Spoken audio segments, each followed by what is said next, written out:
My name is Kelly Erickson. I'm a certified spiritual director, and I meet with people in a sacred, confidential space where we listen to God and then I listen to them, and we just find out what God is writing in their story, in their lives. It's a very exciting and just grounded time to be together. And I practice here in Wisconsin. Yeah, I really believe that wellness includes all of who we are. It includes our spirit, but also our body and our emotions. So often people come to me to talk about their spiritual lives, but we often have to discuss their emotions and how their emotions are responding to God. We need to discuss their physical bodies and how their bodies are doing, because often we can get stuck in our thoughts and in places in our minds, and that actually keeps us from connecting with God. So we're really whole beings. Each part of our makeup is all one, and they each affect each other. We can't really separate them. What we do in our physical bodies will actually affect our relationship with God, and what we do in our minds will affect our physical bodies. They're all interconnected. I had a client once who came to me, for example, who really had this issue with getting stuck in her mind a lot, and it was really keeping her from being able to interact with God. And so she started the practice of going out for walks whenever she could, which really got her to be in her physical body and get connected with nature and with the out of doors. And as she walked, she was able to start to remember how much she really loved being outside in her physical body. And once she did that, then she started spending more and more time outside gardening and spending time with animals, spending time hiking. And each one seemed to open up new doors to her relationship with the Lord.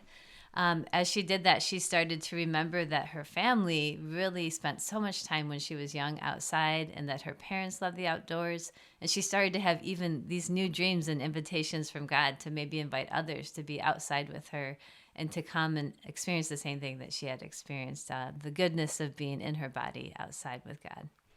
Yeah, I really believe that daily practices, they form places in our brain that help create pathways, pathways that then are creating pathways for good in our brain. That these habits, when we do them over and over each day, they actually can change who we are.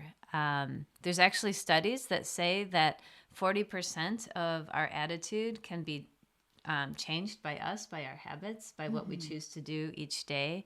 It doesn't matter what genetics we're born with or other circumstances that we find ourselves in, but certain things that we do daily can really make a huge difference in how we're feeling about life and in our attitudes. So there's habits that we can bring into our lives, like gratitude, attitudes that will really change each day for us. There's other attitudes like, I'm going to remember there's something bigger than myself out there. There's a different center of the universe, and it's not myself or my problems or my circumstances. So we all need routines. And these will change not only our brain, but also will change our character, can change our outlook, and can change even our wellness. Daily routines can make us more peaceful. They can make us be the kind of loving people that we want to be, and even more grateful. They can help us become the person that we really want to be with time and with practice. Yeah, and I believe we don't really know how to slow down enough. Sometimes we don't have enough space or margin in our lives to really be able to listen. We really actually need to learn not only to listen to God, but we need to listen to our bodies and listen to our souls and to our own longings. And that takes margin and that takes space. It takes a little bit more time than we often have in our days. So we need to be thinking about what kind of space can I create in my days, maybe in the mornings when I first wake up, or maybe sometime midday or in the evening before I go to bed. What kind of margin can I create in order to be able to have the time and space to create these new habits and to really be listening to myself and my body and my longings to know what those should be? Some of us might want to open up some space in the morning, maybe at noon when you eat, or even in the evening before you go to bed. These would be just allowing that space of being able to get in touch with what our needs are.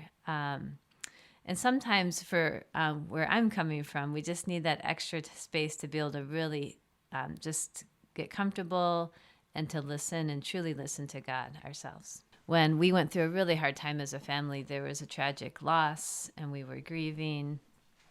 And it was a huge time of personal upheaval, but really upheaval for my entire family. And it was just a really hard space in the whole entire culture at that time as well. It was during the time of COVID. Um, but there was this song that kept coming to my mind, and it was a song that I just couldn't get out of my head during that time. And even though it made absolutely no sense, I kept listening to this song over and over again in this tragic time. And it was a song that said, Jesus, I am resting in the joy of who you are. I'm finding out the greatness of your loving heart.